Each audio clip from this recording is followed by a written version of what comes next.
Bom, desculpe o pequeno delay, a fumaça e o princípio de incêndio, né?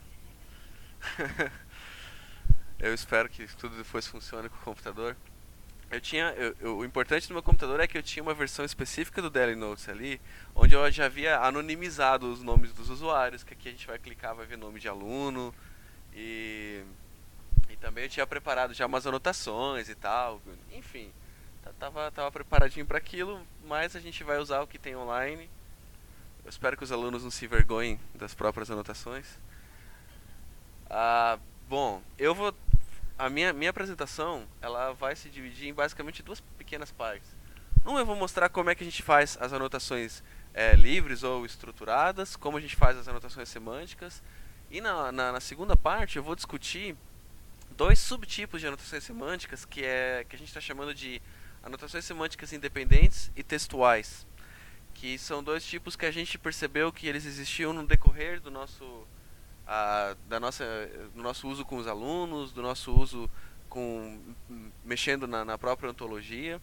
Então eu vou explicar quais são as diferenças entre esses dois tipos de anotações e o que a gente está fazendo para poder explorar elas, para poder visualizar elas.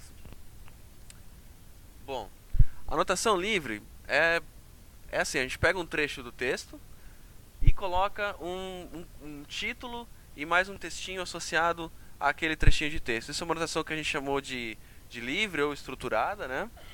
E o usuário, além de colocar um texto e um título, ele pode definir um tipo. Ele pode dizer, não, eu estou fazendo aqui um comentário, uma pergunta. E isso reflete no ícone que é usado para mostrar a anotação, como a gente já vai ver. O usuário, ele pode controlar quem pode ver a anotação, ele pode fazer uma anotação que é pessoal, que é só dele, que é privada. Ele pode fazer uma anotação que todo mundo vê, uma anotação que ele vê e que o moderador, que basicamente no Daily Notes, quando a gente usa em sala de aula, o moderador é o professor e os mestrandos dele, ou os graduandos que vão ajudar ele a gerenciar essas anotações. E o moderador, ele normalmente tem um acesso à lista completa de anotações. A não ser, é claro, que o aluno faça uma anotação privada. Nesse caso, ele não vê a privada. Isso. Aí aqui, ao clicar no Daily Notes aqui, eu mostraria já uma atividade pronta, mas aqui eu vou ter que procurar. Se eu não me engano, tinha uma chamada Esaú e Jacó. Estava bastante anotado. Esaú e Jacó, será que só tem uma vez? Não, ele vai ter vários, acho que é esse aqui.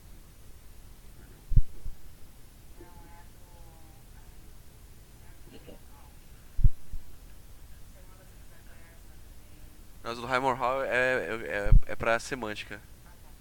Mas acho que era esse aqui mesmo. Olha. Isso.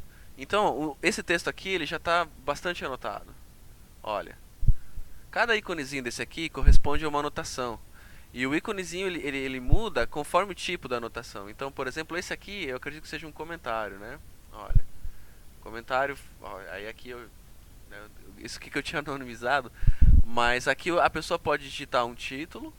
E aqui está o corpo do texto. Ele não utilizou formatação, mas ele poderia utilizar formatação também. Aqui você pode responder, você pode até exportar a anotação é, num formato específico, né? E o íconezinho aqui, ele diz que é um comentário. Se a gente vier nesse outro ícone aqui, no vermelhinho, olha, aqui já é uma pergunta.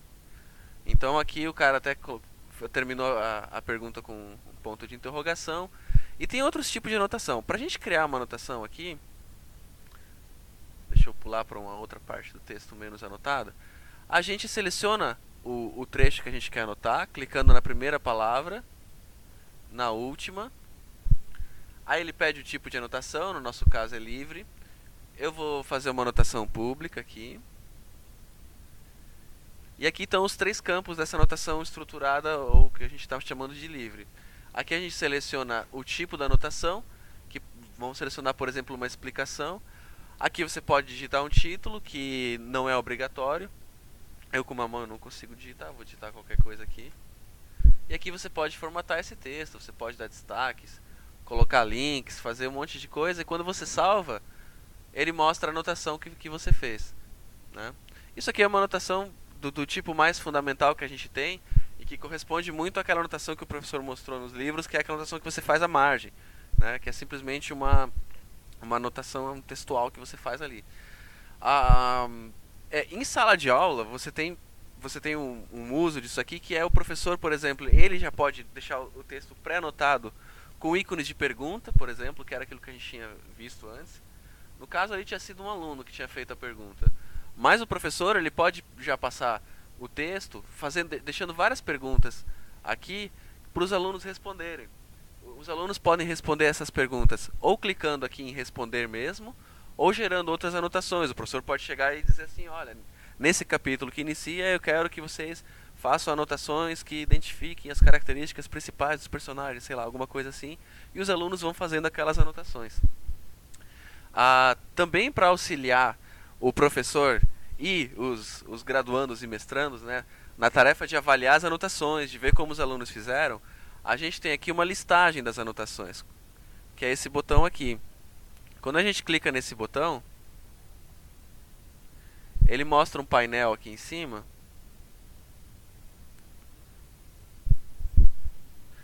com todas as anotações livres feitas no texto.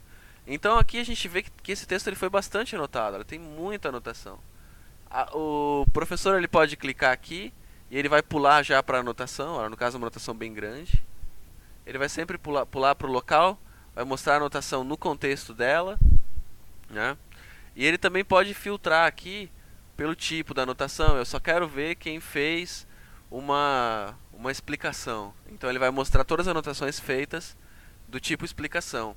Ele pode selecionar por usuário. Por exemplo, eu vou avaliar primeiro a Mariane. Essa Mariane aqui é a Mariane do Nupio? Tá, eu só sei o primeiro nome dela. Então eu vou avaliar a Mariane. Eu seleciono aqui a Mariane e eu vou ver todas as anotações que ela fez, né? E daí eu posso fazer anotação de aluno por aluno. O leitor, isso já não é mais tão importante no contexto da sala de aula, mas por exemplo no contexto da biblioteca digital, ele pode querer ler o texto sem anotação feita. Porque na biblioteca digital a gente tem uma atividade de anotação para todo mundo. E as anotações podem ser feitas públicas. Então, potencialmente você vai abrir um texto e ele vai estar muito anotado. E você quer só ler o texto, você não quer ver essas marcações todas, você não quer ser distraído. Então você pode clicar aqui, ele vai tirar todas as anotações e você lê o texto sem anotação. Depois você pode voltar e clicar para anotar. Você pode também dar um refresh aqui, caso para recuperar uma anotação que alguém tenha feito enquanto você está lendo o texto aqui, né? Isso aqui é anotação livre ou estruturada, né? A anotação semântica, ela é bem parecida com a anotação livre, no sentido de que você também determina um trecho de texto. A diferença é que ao invés de associar aquele trecho de texto um outro textinho pequeno e um título e um tipo, etc., você vai lá e associa uma instância de uma base de conhecimento, que é baseado na ontologia que ele estava explicando. Uma característica importante é que numa configuração da atividade, o professor ou o administrador especifica se os usuários vão ter uma base de conhecimento comum ou se é uma base de conhecimento privada. Então você pode ter uma anotação em que os alunos ou os anotadores, enfim, eles vão construindo uma base de conhecimento. Por exemplo, você pode ter um grupo de alunos que identifica os personagens no texto, outro que vai identificar algum outro tipo de coisa, e eles vão construindo essa base comum, inclusive estabelecendo relações entre instâncias criadas por diferentes pessoas. Ou você pode ter bases de conhecimentos privadas, o que é interessante, por exemplo, em sala de aula, em que o professor pode solicitar aos alunos que façam as bases de conhecimentos, mas ele não quer que interaja, por exemplo, porque a base de conhecimento resultante vai ser pequena. Então não faz sentido você passar uma base de conhecimento comum em que em poucos minutos vai acabar já o que tem para fazer, alguma coisa assim. Então, enfim, é uma configuração que a gente tem. Para anotação semântica, eu vou buscar aquele texto do Highmore Hall. Aqui, né? O mistério de Highmore Hall. A anotação semântica é assim. Ela tem um ícone diferente das outras e é um ícone padrão, não importa o tipo da classe que você selecionou. Aqui eu tinha mudado para eu ser o dono da atividade e eu poder editar, então eu vou ter que criar uma nova aqui, mas tudo bem. Olha, a gente define da mesma maneira um trecho. Onde é que você viu a raposa? Aqui, raposa. Isso, é uma palavra mais. Isso, olha. Pra vir se meter nessa lura de. É, só que a raposa aqui não é um personagem, né? É só uma expressão aqui, né? Não, mas vamos fazer o seguinte. Quem sabe vocês me ajudam? O que é isso aqui? A gente pode classificar lura de raposa como alguma coisa na ontologia de vocês?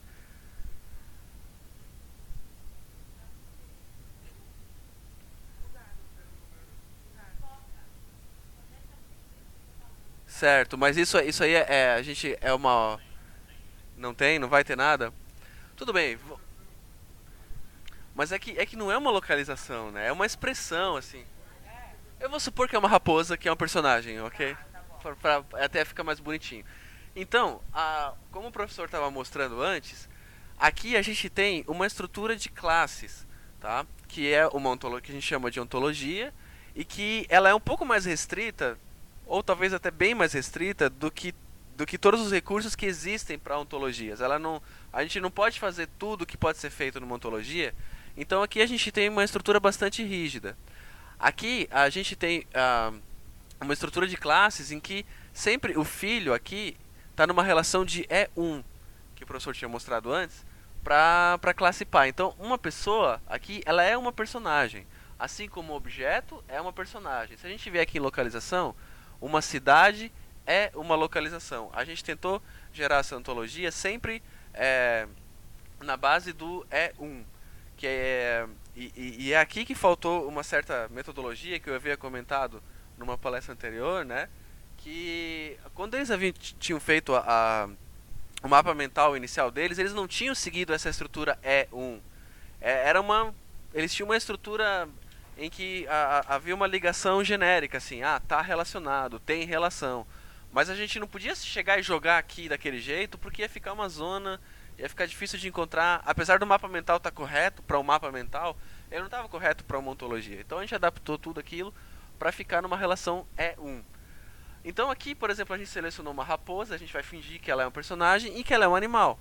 Então, ao clicar aqui no animal, eu vou ter uma série de campos que eu posso preencher para identificar aquela personagem. Então aqui tem, no caso é uma ontologia de teoria literária, então tem aqui o tipo, que é esférico linear. Eu não faço a menor ideia do que é um personagem esférico linear, eu não sei. É linear? Tá bom. Papel, ó. Aqui eu já, né? Aqui no caso não é nenhum desses, não é nada, né? Enfim. Mas aqui você já vai ter coisas mais interessantes, olha só. Você tem um vive em. Onde que essa raposa vive? Né? Você pode digitar, eu não sei se eu tenho acesso aqui ao que o Alkmaar tinha criado, mas eu posso dizer aqui, ó. Eu posso clicar nesse ícone aqui, por exemplo, para criar uma localização, certo? Porque a ontologia especifica o seguinte, olha, uma personagem, ela pode viver em alguma localização. Então, quando eu clico aqui, eu posso já criar, ele já mostra uma visão restrita da ontologia, que mostra aquilo que eu posso criar naquele botão. Então, eu vou dizer que ele mora num país chamado Brasil aqui. Então, eu dou um salvar, e ele vai associar aqui a raposa, que eu não coloquei aqui ainda o nome, né? Vamos colocar raposa. Ela vive em Brasil. Então eu posso não apenas definir atributos, mas estabelecer relações entre as entidades que eu estou criando no texto, as instâncias. E tem várias outras propriedades aqui. E as propriedades são, é claro, herdadas. Quer dizer, lá no mapa mental a gente não estabeleceu que o animal é que tem essas propriedades, mas sim as personagens. Só que o animal ele é uma personagem e portanto ele tem todos aqueles mesmos atributos. Então quando eu dou um salvar aqui, ele vai mostrar um relatóriozinho aqui da raposa, que é uma instância de personagem animal, que é do tipo linear e que vive em Brasil. Eu a qualquer momento eu posso vir aqui editar e mudar aqui a minha a, a instância a qual aquela anotação se refere. Né? Aqui a gente tem ainda mais um monte de anotações. Eu posso chegar aqui por exemplo, eu não, a gente está demonstrando aqui, eu vou fazer qualquer coisa aqui, mas só para mostrar que a gente tem várias outras coisas. Por exemplo, aqui a gente tem elementos de estilo, a gente tem figuras de linguagem, partindo do princípio de que uma figura de linguagem ela é um tipo de elemento de estilo, um tipo de estilo, alguma coisa, uma relação nesse sentido. E existem as figuras de linguagem que são de pensamento. E eu posso dizer que isso aqui é uma antífrase, né? No caso aqui não tem nenhuma propriedade que a gente identificou, a gente só colocou uma descrição. A descrição, na verdade, ela é uma propriedade que é da raiz da ontologia, que nem aparece aqui, mas que todas as instâncias criadas aqui, elas têm direito a ter uma descrição, que o aluno ou a pessoa que está fazendo pode definir alguma coisa a mais. Oi? É um comentário a mais, assim, alguma coisa assim, ó, que é como se aqui na verdade essa descrição a gente gostaria até de ter colocado como um texto formatado. É quase como se fosse uma anotação livre feita em cima daquela instância, né? Mas a gente ficou sem a formatação por enquanto. Então aqui a gente vem, olha, uma instância de estilo, figura de linguagem, de pensamento, antífrase. Tá? Então essas são as anotações semânticas. O que acontece? Aqui eu vou chegar mais no foco do que eu queria falar. Conforme a gente foi usando as anotações semânticas, a gente viu que existem dois tipos de anotações. Uma que eu estou chamando de anotação independente e outra uma anotação textual. As duas são semânticas, tá? Nenhuma dessas aqui são anotações livres que a gente viu antes. As anotações independentes, elas são independentes do quê? Do texto, tá? Faz sentido que a base de conhecimento que você está gerando... O que foi? Não quer compartilhar com o grupo?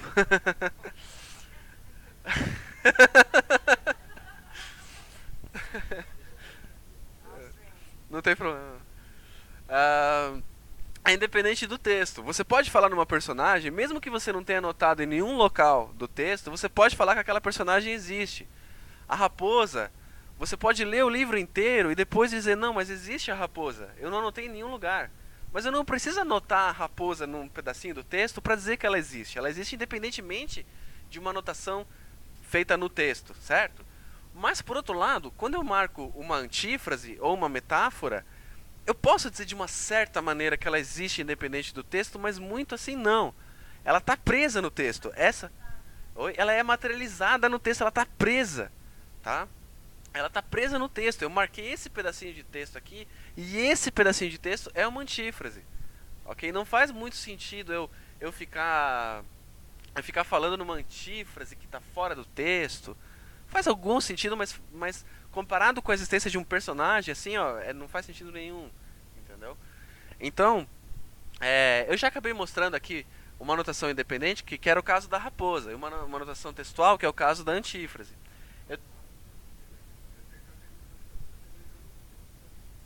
Isso, é mais uma categorização.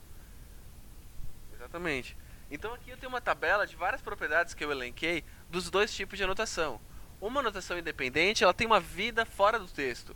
Enquanto uma anotação textual, ela está presa ao trecho do texto. Não faz sentido a existência dela sem aquele trecho. Tanto é que uma anotação independente, vamos supor que você faz uma anotação ali no texto e você cria uma instância ali chamada raposa e você exclui a anotação.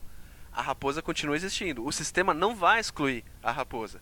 No entanto, se você cria uma anotação da antífrase ali e você exclui a anotação da antífrase, a anotação ou a instância vai ser excluída também. Mesmo porque depois você não vai mais conseguir encontrar aquela antífrase, porque você não tem como buscar aquilo. Não faz sentido você buscar aquilo fora do texto. Uma anotação independente, ela pode aparecer várias vezes. Você define uma personagem e você marca em vários trechos do texto. Você pode utilizar isso marcando em trechos ambíguos do texto. Ele pegou a faca. Ele quem? Ele, a raposa, por exemplo. Já a anotação textual, ela aparece uma vez no texto. Você não vai... a metáfora que você faz num lugar não é a mesma metáfora que faz no outro. É outra metáfora. A anotação independente, ela pode ter um identificador, que no caso da raposa é o nome da raposa. No caso de uma personagem que é uma pessoa, é o nome da pessoa. Numa localização que é um estado, é o nome do estado, é Santa Catarina. Já a anotação textual não tem um identificador. A anotação independente, ela pode ser... a anotação independente... a anotação semântica independente, você pode relacionar uma com a outra, as instâncias. Enquanto na textual, não. A anotação independente, ela vive no contexto de uma obra.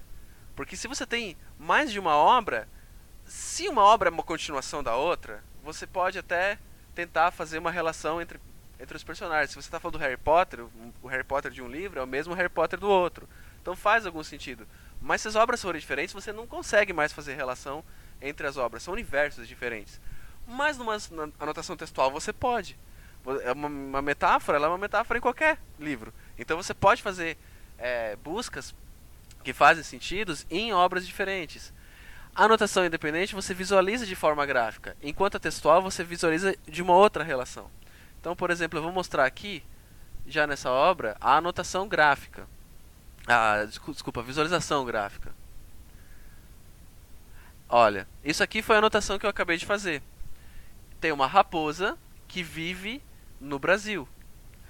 Se eu pegar a base de conhecimento que o Alckmar tinha criado, ela tem bem mais anotações. Que na verdade não foi o Alckmar, né? Tá no nome do Alckmar, mas foi a galera que fez aqui, né? Olha só, é um universo extremamente complexo, né?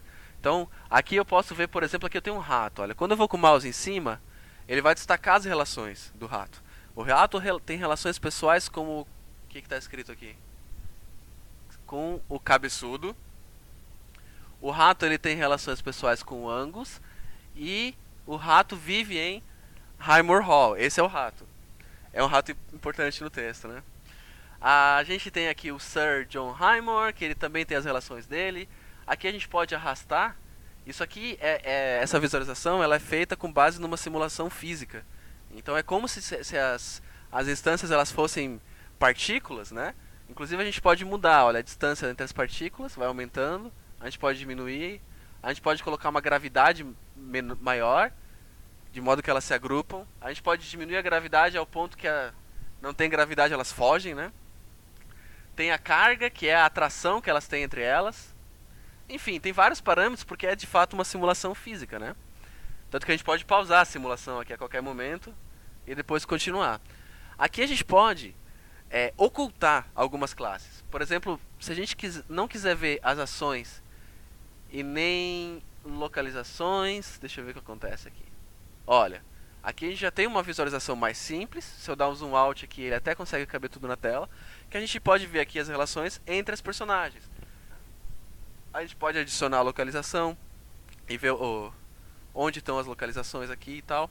Então a gente pode visualizar as anotações que foram feitas, aquelas que eu chamei de independentes, né? Que são as instâncias que são identificáveis, que pode ter relações entre elas. Essas a gente visualiza dessa forma. Pois não.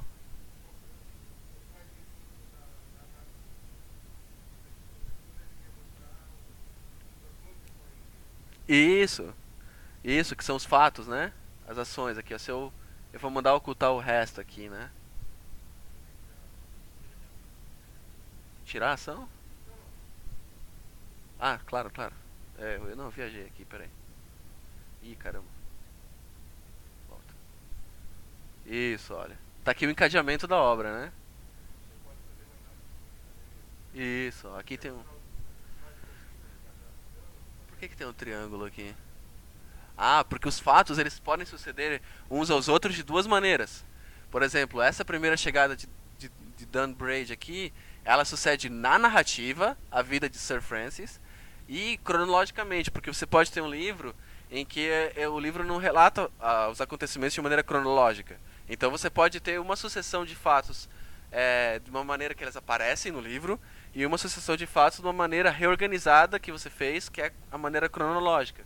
Aqui no caso, a relação principal aqui é cronológica, né? Isso. Então aqui a gente tem todo o encadeamento. Olha, que formou uma curvinha aqui. Então a gente pode fazer isso.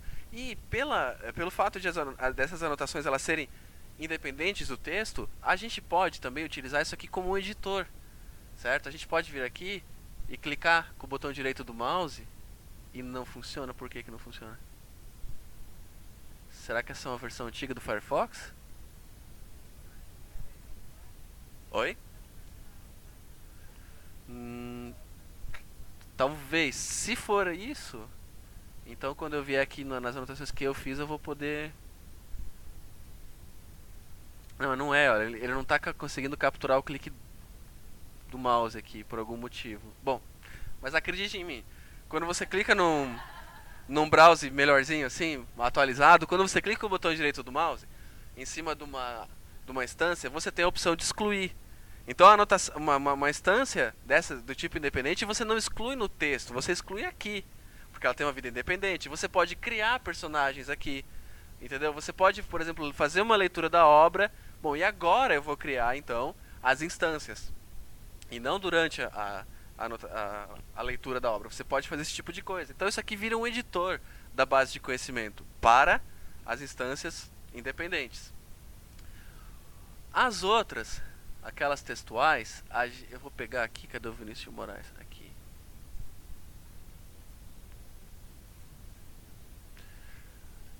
Essas aqui, por exemplo, olha, a gente tem aqui uma instância de gênero, ficção, poema lírico, é um soneto, né? Aí aqui eu tenho uma marcação que é uma metonímia, e por aí vai. São anotações que são daquele tipo textual que eu chamei. Aqui, eu já tinha criado o ícone bonitinho em casa, mas aqui ficou o T1 e T2, né? O T1 é o seguinte, olha, eu vou explorar aquelas anotações textuais utilizando a relação dentro-fora. Ou seja, eu tenho uma obra, certo? Dentro da obra eu tenho um soneto, um poema. Eu sei que um poema é um soneto, mas isso aqui são anotações que foram feitas assim só para demonstração, tá? Então eu tenho outro poema, uma balada, um poema, uma balada, etc. Né? E aí eu posso entrar dentro do soneto. Que anotações que eu tenho dentro do soneto? Dentro do soneto eu tenho uma metáfora, uma metonímia, um eufemismo, outra metonímia e assim por diante. Essa foi a maneira que a gente encontrou de explorar de alguma maneira aquelas anotações que você não tem como visualizar de forma gráfica. Então a gente usa essa relação de dentro-fora. O que está dentro, o que está fora. E a gente pode sempre ir entrando. Aqui na metáfora provavelmente não vai ter nada dentro, né? Olha, você tem a metáfora e não tem mais nada. Mas a gente pode ir saindo. A hora que você sai, a metáfora está dentro de um soneto. O soneto está dentro de uma obra. A ideia aqui é que você possa sair mais um nível ainda. Essa obra está dentro de uma atividade e essa da atividade não dá para sair porque isso aqui depende da ontologia. Você não pode sair e ir para outra ontologia porque é incompatível, né? Mas você poderia sair até o contexto da atividade e você ir entrando em outras obras. Isso nas anotações gráficas que a gente está vendo ali você não poderia fazer, porque as personagens de um livro não são as mesmas de outro, né? E aqui a gente pode também fazer algumas buscas.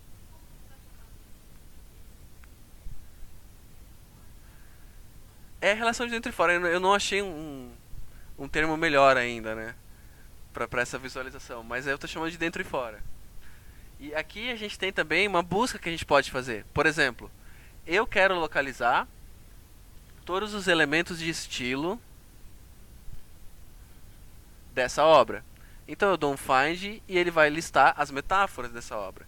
Então, aqui tem a metonímia, eufemismo, ambiguidade, ironia, etc.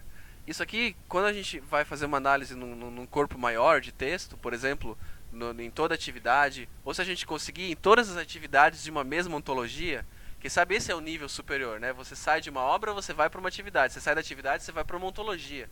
Todas as atividades que fazem parte daquela ontologia. Então você pode fazer uma pesquisa por todas as metáforas que existem, né? Você pode analisar aquilo de alguma maneira. E você pode também dizer o seguinte: eu quero os elementos de estilo que estejam dentro de instâncias de gênero. Então, por exemplo, aqui eu tenho a minha metáfora agora classificada por soneto e por poema. Então eu posso separar isso para ver se, por exemplo, existe alguma diferença nas metáforas que foram feitas dentro de um soneto, dentro de uma balada, ou dentro de qualquer coisa que você tenha criado lá, né? Isso aqui é genérico. Eu posso fazer também o contrário. Eu posso vir aqui, selecionar gênero em cima, e eu quero gênero que contenham instâncias de estilo. Aí ele vai mostrar o que? Olha, em sonetos eu tenho metáforas, metonímias, eufemismos. Em poemas eu tenho ambiguidade, ironia, etc. Então eu posso explorar essa relação dentro e fora de diversas maneiras. A gente está buscando outras maneiras também. O Alkmaar tem aquela ideia de co-ocorrência para a gente fazer, que eu não estou lembrando direito o que é para explicar. Mas a gente tem várias outras ideias para explorar esse tipo de relação. Então esse aqui é o rumo que a gente está seguindo para visualizar as anotações semânticas dentro do DL Notes.